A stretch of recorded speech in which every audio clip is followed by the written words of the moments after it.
আসসালামু আলাইকুম। খবরটাকে অনেকে বলতে পারেন ব্রেকিং নিউজ, অনেকটা তেমনই। দেশে ফেরার বিষয়ে শেখ হাসিনা এতদিন বলে এসেছেন যে যে কোনো সময় তিনি দেশে ঢুকে পড়বেন, খুব শিগগিরই তিনি দেশে ফিরবেন। কিন্তু এবার একেবারে টাইম ফ্রেম বেঁধে দিলেন। ভারতের প্রভাবশালী গণমাধ্যম এনডিটিভিকে দেওয়া এক সাক্ষাৎকারে তিনি জানিয়েছেন যে চলতি বছরের মধ্যেই, অর্থাৎ এ বছরের ডিসেম্বরের মধ্যেই তিনি দেশে ফিরে আসবেন। এর আগে আপনাদের জানিয়েছিলাম যে শেখ হাসিনার পক্ষ থেকে ট্রাভেল পাস চাওয়া হবে দিল্লিতে বাংলাদেশ হাই কমিশনের কাছে, এমন কথা জানিয়েছিলেন শেখ হাসিনার পক্ষ থেকে প্রবাসী একজন আওয়ামী লীগ নেতা। এবং সেই ট্রাভেল পাস চাওয়া হবে 2026-এর 15ই আগস্টের আগেই। কিন্তু প্রশ্ন হচ্ছে যে তিনি কি সত্যি ফিরতে পারবেন, অথবা তিনি নিজে ফিরবেন কিনা, এই প্রশ্ন অনেকের মাঝেই উকি দিতে পারে। এবং তিনি যে মাঝে মধ্যেই বলেন তিনি দেশে ফিরে আসবেন, তিনি দেশে ফিরে আসতে চান, সেসব বিষয় কিন্তু আমাদের সরকারের পক্ষ থেকে, বাংলাদেশ সরকারের পক্ষ থেকে কখনোই কোনো মন্তব্য করা হয়নি। যেহেতু এবার তিনি একেবারে টাইম বেঁধে দিয়েছেন দেশে ফেরার জন্য, এক্ষেত্রে সরকার কি বলবে বা কি করবে? যেহেতু ইউনূস সরকার থেকে শুরু করে বিএনপি সরকার পর্যন্ত বলে আসছে, বারবার বলে আসছে যে তাদের পক্ষ থেকে ভারত সরকারের কাছে দফায় দফায় অনুরোধ চাওয়া হয়েছে শেখ হাসিনাকে যেন দ্রুত ফিরিয়ে দেওয়া হয়। যে প্রত্যর্পণ চুক্তি রয়েছে, সেই প্রত্যর্পণ চুক্তিতেও নানান ধরনের জটিলতা রয়েছে। যাই হোক, দাবি তো করা হচ্ছে। এখন তো শেখ হাসিনা নিজেই ফিরতে চাইছেন, তিনি ঘোষণা দিয়ে দিয়েছেন। এই ক্ষেত্রে সরকারের তো, বাংলাদেশ সরকারের তো আর কোনো প্রকার দোষারোপ করার কোনো জায়গা থাকছে না ভারত সরকারের প্রতি, যে ভারত ফেরত দিতে চাইছে না বা ভারত কোনো উত্তর দিচ্ছে না। আবার বিএনপি সরকারের সঙ্গে শেখ হাসিনা দেশে ফেরার বিষয়ে কোনো ধরনের গোপন সমঝোতা করছেন কিনা বা করা হয়েছে কিনা, এ বিষয়েও এনডিটিভির পক্ষ থেকে জানতে চাওয়া হয়েছিল। তিনি মন্তব্য করেছেন, সে বিষয়ে পরে বলছি। তিনি তার সাক্ষাৎকারে কি কি বলেছেন তা একটু সংক্ষেপে আগে আপনাদের সামনে তুলে ধরি। এনডিটিভিকে ইমেইলে একটি বিশেষ সাক্ষাৎকারে তিনি ঘোষণা দিয়েছেন সব ধরনের রাজনৈতিক প্রতিকূলতা, ষড়যন্ত্র এবং আইনি বাধা উপেক্ষা করে চলতি বছরেই দেশে ফিরবেন তিনি। শেখ হাসিনা বলছেন, দেশে ফেরা তার ব্যক্তিগত কোনো উচ্চাকাঙ্ক্ষা নয়, বরং এটি বাংলাদেশের জনগণের রাজনৈতিক অধিকার, গণতন্ত্র, আইনের শাসন এবং মুক্তিযুদ্ধের চেতনা প্রতিষ্ঠার সঙ্গে সরাসরি জড়িত। তিনি বলছেন যে তিনি মৃত্যুকে ভয় পান না। 1975 সালের ট্র্যাজেডির কথা উল্লেখ করার পাশাপাশি তিনি 21শে আগস্টের ঘটনার কথাও উল্লেখ করেন। এবং তিনি বলেছেন যে প্রতিবারই জনগণের পাশে দাঁড়িয়েছেন এবং এবারও সব বাধা অতিক্রম করে তিনি নিজের মাতৃভূমিতে ফিরে আসবেন, ফিরে আসতে চান। এই ধরনের ল্যাঙ্গুয়েজ কিন্তু তিনি ইউজ করেননি, তিনি বলেছেন ফিরে আসবেন। আওয়ামী লীগের উপর নিষেধাজ্ঞা এবং আওয়ামী লীগের যে দলীয় নেতাকর্মী, তাদের নামে যে হাজারো মামলা, সে প্রসঙ্গে প্রশ্ন করা হলে তিনি বলছেন, আওয়ামী লীগ কোনো কাগজের সংগঠন নয়, এটি বাংলার মাটি ও মানুষের ইতিহাস এবং জাতীয় পরিচয়ের সঙ্গে গভীরভাবে মিশে আছে। আওয়ামী লীগের রাজনৈতিক পুনরুত্থান কোনো সরকারের দয়ার উপর নির্ভর করে না। ৭৭ বছরের ইতিহাসে দলটি বারবার কঠিন সময়ের মুখোমুখি হয়েছে এবং প্রতিবারই জনগণের শক্তিতে ঘুরে দাঁড়িয়েছে। তিনি অভিযোগের সুরে বলেন, কিছু বাংলাদেশ বিরোধী শক্তি ষড়যন্ত্রের মাধ্যমে জনগণের একটি অংশকে বিভ্রান্ত করে ক্ষমতা পরিবর্তন করেছে, কিন্তু মানুষের হৃদয় থেকে আওয়ামী লীগকে মুছে ফেলা সম্ভব হয়নি। আওয়ামী লীগকে মুছে ফেলা সম্ভব হয়েছে কি হয়নি সেই বিতর্কে না গেলেও তার এই অংশের প্রথম বিষয়টি তো একেবারে চরম সত্য, যে দেশের অগণিত মানুষকে, লাখ কোটি মানুষকে বিভ্রান্তির মধ্যে রেখে এই আন্দোলন, অর্থাৎ 5 আগস্টের যে গণ আন্দোলন, সেটিতে যারা নেতৃত্ব দিয়েছিলেন তারা প্রতারিত করেছেন। মুক্তিযুদ্ধের স্লোগান ব্যবহার করে, বঙ্গবন্ধুর নামে স্লোগান দিয়ে পরবর্তীতে আমরা দেখলাম যে শেখ হাসিনা সরকার পতনের পরপরই তাদের একেবারে স্বরূপে ফিরে এলেন এবং মানুষ যদি বুঝতে পারতো যে এই শক্তি আসলে কারা, ডিপ স্টেটের হয়ে স্বাধীনতা বিরোধী শক্তি এই আন্দোলনের নেতৃত্ব দিয়েছে, নিশ্চয়ই এত মানুষের অংশগ্রহণ হতো না। খুব স্বাভাবিক, মানুষের ক্ষোভ ছিল, মানুষের ভিতরে ক্ষোভের দানা ছিল আওয়ামী লীগের সময় যে অপকর্ম বা অন্যায়গুলো হয়েছে। কিন্তু তাহলেও যখন বুঝতে পারতো যে একটা বিশেষ ষড়যন্ত্রের মাধ্যমে সরকার পতনের আন্দোলন, এটি স্বাভাবিকভাবে সরকার পতনের আন্দোলন হতো নিয়মতান্ত্রিক উপায়ে, সেটিও হতে পারে, যে কোনো রাজনৈতিক শক্তি করতেই পারে, কিন্তু এর ভিতরে যে একটা সূক্ষ্ম গভীর ষড়যন্ত্র সেটি মানুষ নিশ্চয়ই বুঝতে পারেনি। যাই হোক, শেখ হাসিনা বলছেন ওই সাক্ষাৎকারে যে 5 আগস্টের পর বাংলাদেশের মূল ভিত্তি জাতীয়তাবাদ, গণতন্ত্র ও ধর্ম নিরপেক্ষতার উপরে আঘাত হানা হয়েছে। এটাও চরম সত্য কথা। এই কথা যেই বলুক না কেন তার সঙ্গে আমরা একমত পোষণ করতে চাই। তিনি বলছেন মুক্তিযুদ্ধের স্মৃতিচিহ্ন ধ্বংস, জয় বাংলা স্লোগান নিষিদ্ধ এবং সংখ্যালঘু ও সাংস্কৃতিক প্রতিষ্ঠানের উপর হামলা বাংলাদেশকে একটি ব্যর্থ রাষ্ট্রে পরিণত করার অপচেষ্টার অংশ। যেটি বলছিলাম যে বিএনপির সঙ্গে কোনো ধরনের গোপন সমঝোতা হয়েছে কি না তার ফিরে আসার বিষয়ে, সেই বিষয়টি তিনি একেবারে নাকচ করে দিয়েছেন এবং এই ধরনের একটি গুঞ্জন তো রয়েছে, সেইগুলোকে তিনি সব অ্যাভয়েড করে তিনি বলছেন যে প্রশ্নে ওঠে না। আওয়ামী লীগ কারো রাজনৈতিক দয়া চায় না, গণতন্ত্র এবং জনগণের ভোটাধিকার কোনো গোপন দর কষাকষির বিষয় নয়, এগুলো সাংবিধানিক অধিকার। এই জায়গায় এসে অবশ্যই অনেকের কাছে একটু খটকা লাগতে পারে, এটি চরম বাস্তবতা, যে তিনি খুব সহজে ফিরতে পারবেন না। যদি প্রথমত বলি যে তার বিরুদ্ধে যে মামলা রয়েছে, তার বিরুদ্ধে যে মৃত্যুদণ্ডের রায় হয়েছে, সেটাকে তিনি মাথায় নিয়ে ফিরতে পারেন। তার কারণ তিনি দেশে ফিরে এলেই তো সঙ্গে সঙ্গে তাকে ফাঁসি কাস্টে ঝুলানো হবে না, তাই না? নিশ্চয় নানান ধরনের আইনি প্রক্রিয়া রয়েছে। তো তিনি এর আগে একবার বলেছেন যে আমি আর কদিন বাঁচবো, আমি দেশের মানুষের মাঝে গিয়ে যে কদিন বাঁচা যায় বাঁচতে চাই। তো যদি সত্যি সত্যি তিনি সেই ধরনের মানসিকতা পোষণ করেন, তিনি এসে সব ধরনের মামলা ফেস করতে পারেন।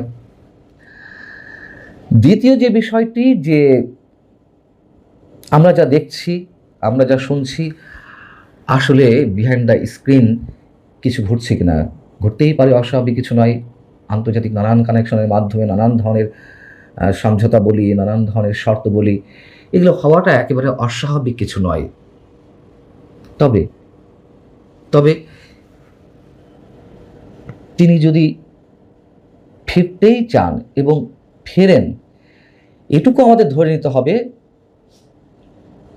অনেক কিছু না হলেও কিছু কিছু শর্ত তাকে মেনে নিয়ে আসতে হবে। কী ধরনের শর্ত তা হয়তো আমরা জানি না, তবে এটুকু অনুমান করা যায়। এবং তিনি দেশে ফিরে এলে নিঃসন্দেহে আওয়ামী লীগের নেতাকর্মীরা অনেক বেশি উজ্জীবিত হবেন। এ কথা আবারও বলি, বারবার বলি, ডক্টর ইউনূস সরকারও চায়নি শেখ হাসিনা দেশে ফিরে আসুন। যতই বলা হোক যে ভারত সরকারের কাছে আবেদন জানানো হয়েছে, ঠিক একইভাবে বিএনপিও যত বলুক যে ভারত সরকারের কাছে আবেদন জানানো হয়েছে, আমার মনে হয় কেউ সত্যি সত্যি চায় না শেখ হাসিনা দেশে ফিরে আসুক। এমনকি এনসিপি যে নেতারা, যারা গণ আন্দোলন বা অভ্যুত্থানের নেতৃত্ব দিয়েছেন, যাদের রাজনৈতিক পুঁজি এখন শেখ হাসিনা এবং ভারত বিরোধিতা, সেই তারাও চান না। এটি মোটামুটি আমি স্পষ্ট করে বলতে পারি, আমার মনে হয় যে তারাও চায় না দেশে ফিরে আসুক শেখ হাসিনা। তারাও জানে শেখ হাসিনা ফিরে এলে কি হতে পারে। অতএব যেগুলো দাবি করা হয়, যেগুলো বলা হয়, সেগুলো শুধুই বাগাড়ম্বর। যেহেতু তিনি ঘোষণা দিয়েছেন এই বছরের মধ্যে ফিরে আসতে চান, আমার মনে হয় এটি একেবারে হালকা কোনো বিষয় নয়। এর আগে ইনডিরেক্টলি বা ধোঁয়াশাচ্ছন্নতার মধ্য দিয়ে যে কথাগুলো বলেছেন দেশে ফিরে আসার বিষয়ে, সেগুলোর সঙ্গে এবারের ঘোষণাটি অনেক অনেক পার্থক্য। এখন আমাদের দেখার বিষয় সরকার আসলে কি বলে বা কি করতে চায়, সত্যি সত্যি তাকে বিচারের মুখোমুখি করতে চান কি না। আর শেখ হাসিনা যেহেতু বারবার বলে আসছেন এবং এবার নির্দিষ্ট করে বলেছেন, নিশ্চয়ই কোনো কিছু একটা ঘটছে। আর তিনি যদি বলার জন্যই বলেন শুধুমাত্র, অনেকে বলতে পারেন যে তিনি নেতাকর্মীদের উজ্জীবিত করার জন্য এই কথাগুলো বলছেন। আমার মনে হয় এইবারের ঘোষণাটি একেবারেই হালকাভাবে নেওয়ার কোনো কারণ নেই। ভালো থাকুন সবাই, আল্লাহ হাফিজ। নমস্কার, আমি তরুণ ঘোষ। প্রত্যাশা মতোই তারেক রহমানের চীন সফর দুই দেশকে নাড়িয়ে দিয়েছে। গতকাল মার্কো রুবিও ফোন করেছিলেন ডক্টর জয়শঙ্করকে, মানে ওদের বিদেশমন্ত্রী মার্কো রুবিও, আমাদের বিদেশমন্ত্রী ডক্টর জয়শঙ্করকে। তারেক রহমানের বিদেশ সফর নিয়ে, চীন সফর নিয়ে তাদের মধ্যে দীর্ঘ বার্তালাপ হয়। তারপরে স্থির হয় আগামী বছর ট্রাম্প আসতে পারেন ভারতে। এই দেখুন, এখন কি কি নিয়ে আলোচনা হবে সেটাও এখানে ডিটেলে লেখা আছে। আজকে আমার ভিএনটা চলছে না, যেটা এডিটিং করে সেটা চলছে না বলে আমি স্ক্রিনে এটাকে দিতে পারছি না। তো যা বলা হচ্ছে, বাংলাদেশের উদ্ভূত পরিস্থিতি এবং সন্ত্রাসবাদ যেভাবে মাথাচাড়া দিয়েছে, তাতে বিশ্ব আর বসে থাকতে পারে না। এটা মার্কো রুবিওর কথা। বিশ্ব আর বসে থাকতে পারে না। বিশ্বের কাছে একটা বার্তা যাচ্ছে যে একটা দেশ ধীরে ধীরে সিরিয়া, লেবাননের দিকে পৌঁছে যাচ্ছে। এতে ভারতের উদ্বিগ্ন হওয়ার যথেষ্ট কারণ আছে। আমরা বুঝি, অবস্থার সৃষ্টি তো আপনারাই করেছেন, সৃষ্টিকর্তা আপনারা। কথা শোনাতে ছাড়েনি, সৃষ্টিকর্তা তো আপনারাই। আপনারা তো ধোয়া তুলসী পাতা নন। আপনারা এই সমস্ত কর্মকাণ্ড করে সিআইএ কে দিয়ে, ডোনাল্ডুকে দিয়ে, একটা সরকারকে উচ্ছেদ করে একটা শান্ত দেশকে আপনারা অশান্ত করে দিয়ে এখন আপনারা ভারতের সঙ্গে আলোচনা করার জন্য আসতে চাইছেন। আসুন, তাতে আমাদের কোনো আপত্তি নেই। মার্কো রুবিও ওই পথে আর না গিয়ে তারপর বলেন চীন সফরকে আপনারা কিভাবে দেখছেন, মানে তারেক রহমানের চীন সফরকে। তখন মার্কো রুবিও জয়শঙ্করজি বলেছেন যে এখনো এই বিষয়ে তো তেমন কোনো চুক্তি তো হয়নি। যেমন তিস্তা মহাপ্রকল্প, সে বিষয়ে কোনো চুক্তি হয়নি। বিমান কেনা নিয়ে চুক্তি হয়নি। তাছাড়া দেশটা ঋণে ডুবে আছে। যদি এই সমস্ত চুক্তিভুক্তি হয়ও, বিনা পয়সায় তো হয় না। আর আমি যেটা বলেছিলাম আপনাদের, একদিনে আমি টাকা দিলাম দিয়ে 17টা কি 20টা বিমান নিয়ে এলাম, তা তো হয় না। আমরা রাফেল কিনছি 24টা না 36টা। এই রাফেল 2036-এ গিয়ে আমাদের ডেলিভারি হবে। মানে একটা দুটো করতে করতে 2036-এ আমাদের পুরো ডেলিভারি কমপ্লিট হবে। টাকা দিলেই হলো না। টাকা দেওয়ার পরবর্তী সময়, এটা তো এক গাড়ির শোরুম নয় যে এটা সাজিয়ে রেখে দেবে। যুদ্ধ বিমান দিয়ে কি হবে? ভারতের সঙ্গে লড়বে নাকি মায়ানমারের সঙ্গে লড়বে? কার সঙ্গে লড়বে? বাংলাদেশ সেনাবাহিনীর কি সেই শক্তি রয়েছে, সেই গোলা বারুদ রয়েছে? সে প্রশ্নকে আমি দূরে ঠেলে রাখছি। এখন বর্তমানে যে অবস্থার সৃষ্টি হয়েছে, আমি কালকে যেটা থাম্বনেইলে দিয়েছিলাম যে বাসে তেল লাগানো হচ্ছে, দেখুন তেলটা কিন্তু লাগানো হচ্ছে।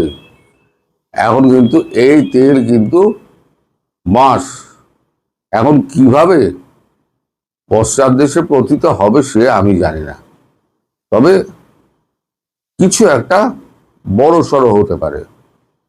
ট্রাম্পের আসার কথা ছিল নভেম্বর অথবা ডিসেম্বরে, কিন্তু সেই সময়তে মানে তার আগে পরে বেজিং এর আমাদের রাষ্ট্রপতি এবং পুতিনের, রাশিয়ার রাষ্ট্রপতি দুজনেই এখানে আসছেন। আমি বারবার আপনাদের বলেছি, ডেট এখনো ঠিক হয়নি, কিন্তু ওই সময়ের মধ্যেই আসবেন।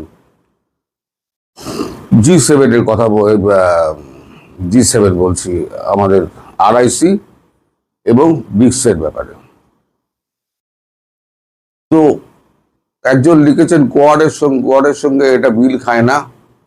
বাস্তবতায় কোয়াড আলাদা। কোয়াড একটা আলাদা বিষয়। আর ব্রিক্স আলাদা, RIC আলাদা। তাকে আমি একটুখানি ঘেঁটে ফেটে দেখতে বলবো, গুগল দেখতে বলবো। নিশ্চিত না হয়ে কেমন এটা অবাস্তব বলে তিনি বললেন আমি জানি না, তো আমি নামটা আমার মনে নেই। তো যাই হোক, এখন শুধু আসছেন দুটো ব্যাপারে আসছেন ট্রাম্প। একটা হচ্ছে বাণিজ্য চুক্তি। ট্রাম্প হয়তো নেক্সট ইলেকশনে উতরে যাবেন। মিড টার্ম ইলেকশনে।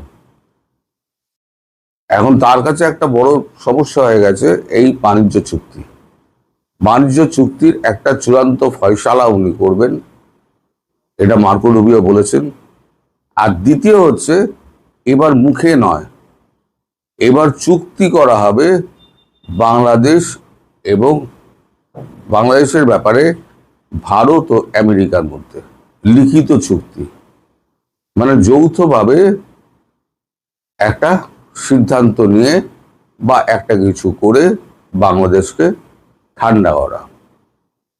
এটা হচ্ছে মোটামুটি ট্রাম্পের সফরের যে বিবরণী, সেই বিবরণী এই কাগজটার মধ্যে লেখা রয়েছে। যে কাগজটা আমি বারবার পড়লে পরে অনেকেই আমাকে বলে যে আপনি বারবার পড়ে সময় নষ্ট করেন, আপনি নিজের ভাষায় বলুন না। আমি ওই জন্য তাদের কথা, দর্শকরা হচ্ছে ভগবান, তাদের কথা সবসময় শুনতে হবে। দর্শক যদি বলে আপনি সারাংশ বলুন, আমি সারাংশই বলে দেবো। দর্শক যদি বলে না আপনি পেপার কাটিং দিয়ে আমায় দেখান, যদি আজকে আমি দিতে পারবো না, কারণ এটা খারাপ মানে কি, ওটাকে আনইনস্টল করে আবার ইনস্টল করতে হবে, নইলে পরে গন্ডগোল হচ্ছে। তো তারেক রহমান তো পেলেন না, কিছুই হাতে এলো না। কিছু প্রতিশ্রুতি এসছে, যে প্রতিশ্রুতি বাস্তবায়ন হওয়া অত্যন্ত কঠিন। আর কিছু বাজে প্রতিশ্রুতি, মান্ডারিন ভাষা শিখে কি হবে? কর্মসংস্থান, আপনার বৈদ্যুতিক সহযোগিতা, মান্ডারিন ভাষা শিখে কি হবে? কর্মসংস্থানের ব্যাপারটা আপনি শিখে তুলে রাখুন। কারণ চীনে এখন যে অর্থনৈতিক অবস্থা, বিভিন্ন আছে ভুতুরে সিটি হয়ে রয়েছে, ফ্ল্যাট বিক্রি হচ্ছে না, ব্যাংকগুলো দেউলিয়া হয়ে গেছে। চীনের অবস্থা কিন্তু, অর্থনৈতিক অবস্থা কিন্তু খুব ভালো নয়। সেক্ষেত্রে চীন যে টাকা দেবে না, সে কথা কিন্তু আমি আগেই বলেছিলাম। এখন যতই আপনাদের সরকার, বাংলাদেশ সরকার যতই ড্রাম পেটাক না কেন, বাস্তবতা এটা যে আপনাদের মূলও ধরিয়ে দিয়েছে।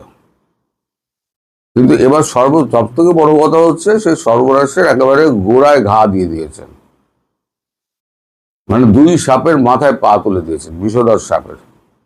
ভারত একটু ধীরে করে, কিন্তু আমেরিকার ধৈর্য নেই। আমেরিকা যা করবে ধারাদ্দার করবে।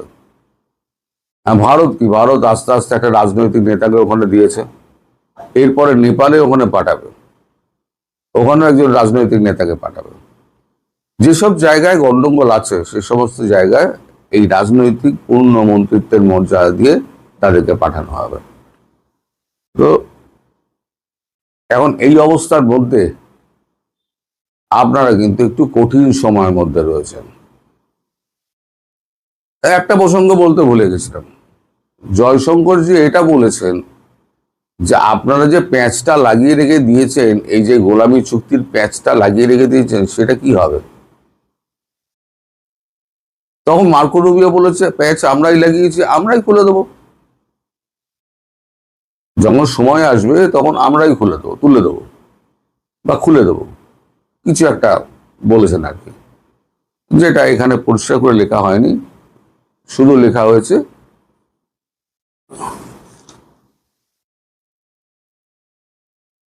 গোলামি চুক্তির ব্যাপারে যেটা বলা হচ্ছে, সেই চুক্তি আদতে থাকবে কি থাকবে না সেটা নিয়ে আগামী দিনে কথা হবে বলে মার্কো রুবিও মন্তব্য করেছেন।